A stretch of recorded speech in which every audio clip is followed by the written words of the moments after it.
I do love the light that comes through the polytunnel on a winter's morning. And it's the night before Christmas, so when you watch this, it'll be over. But hey, it's a new year soon. And I'm going to harvest a few things today and do a few odd jobs. So here goes.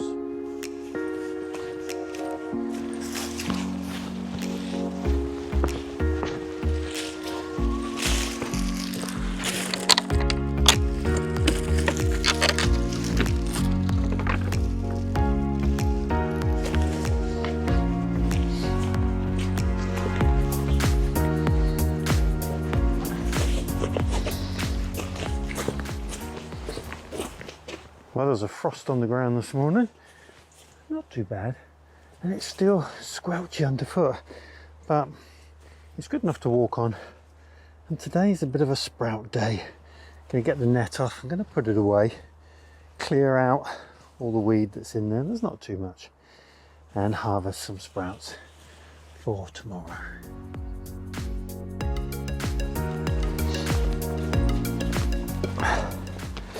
Well, I have to interrupt this broadcast due to a delivery of horse manure, which is coming in about 5 minutes.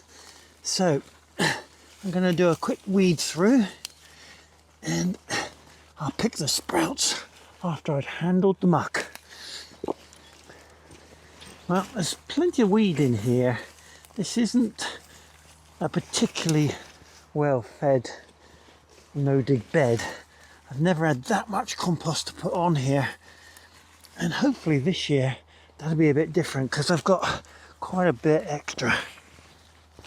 So I'll get these sprouts out fairly soon after Christmas, and I'll probably keep delivering sprouts for a few weeks, and then we'll get this well and truly covered so that the weed growth is a lot more suppressed than it is currently.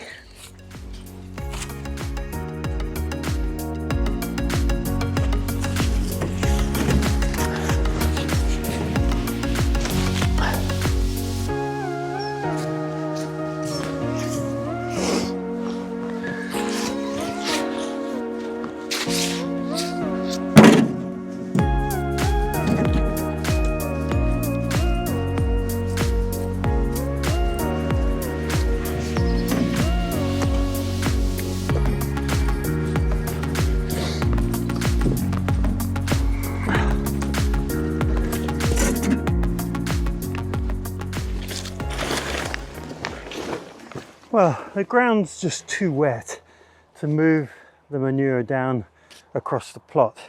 I knew this polythene would come in handy.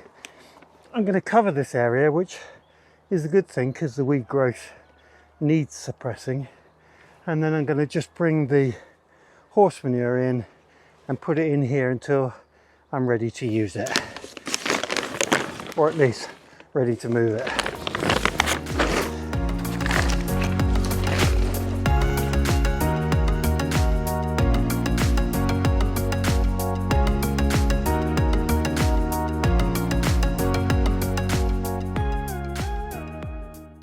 Sprout picking got delayed yesterday because of the compost or manure, so going to get those done this morning. It's a bit frosty this morning, beautiful day.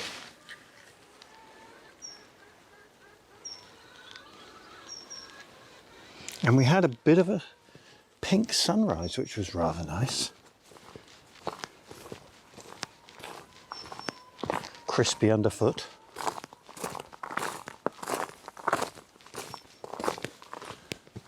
And a whole pile of horse manure with some frost on. So, onto the sprouts, see what we can harvest. They're looking well this morning, having been weeded. Let's see what we can get out of this little group of sprouts.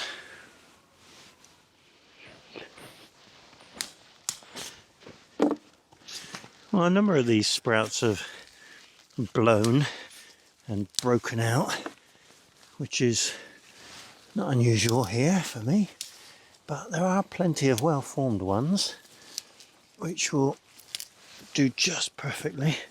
Oh, drop one, don't want to drop those. Let's see what we got in here. Yeah, they're not huge, but we'll enjoy them nonetheless. I do enjoy sprouts, especially with some chestnuts and some fried bacon chopped up into little pieces. It makes for the perfect sprout dish. It's one of those vegetables that as a child I used to loathe, but now I seem to have acquired a taste for them. It's strange how your taste buds change, but they certainly do. And anyone who says they hate sprouts, well, give them another try, because you do learn to enjoy them somehow. I don't know how, but it happens.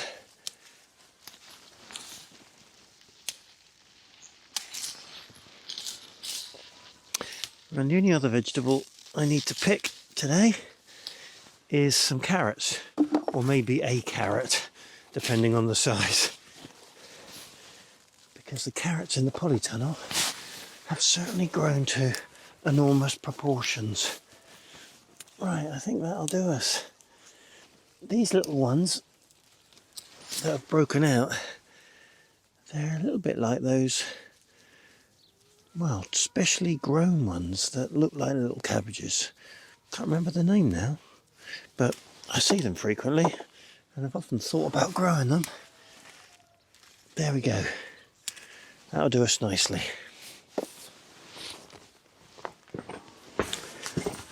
Right, let's see what we can get out of here. We've got about 6 or 7 carrots left in here, and they're all of fairly huge proportions. Let's see. There we are. That's what you call an udder carrot. It's a 4-in-1 special. So we'll have one of those. Take that off. And we'll have one more, I think. See if we can get a single downward stem. Oh yes, that'll be one of those. Well, sweet candle carrots grown in the polytunnel in deep soil. Great success. Good times. Well, it's always hard to portray temperature on video, but this might just help.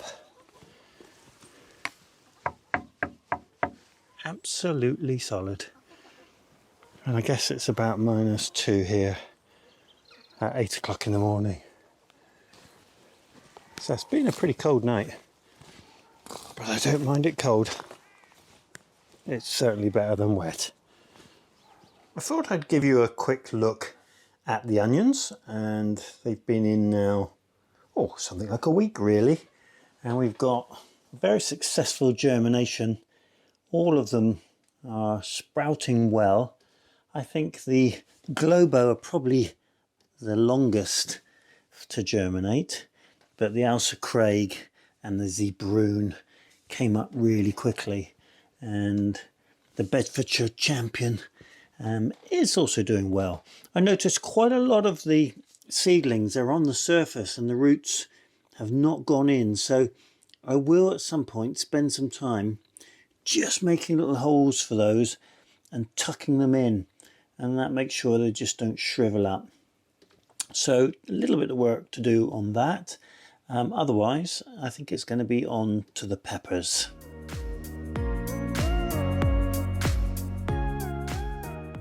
Well, that was a bit fiddly, but why wouldn't you give all those onions their best chance?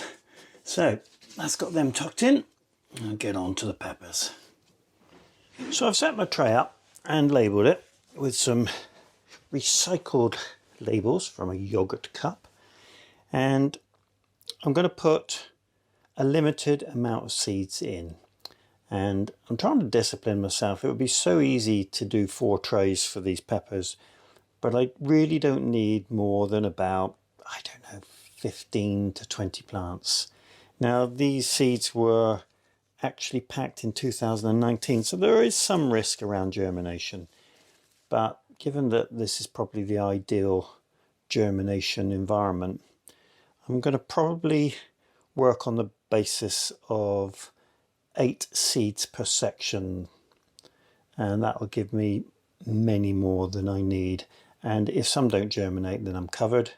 If they all germinate, then I'm just going to have to pull some and go from there. So I'll use my trusty pencil and get these in.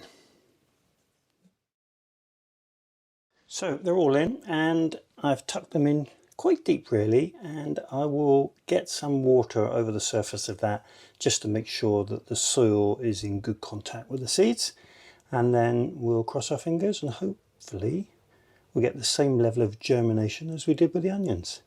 That would be great. I do hope you enjoyed the video today. If you did, click the subscribe button, click the like button, and if you want updates from me each time I upload a video, click the bell and select all. I do hope you have a great day. Diolch yn fawr.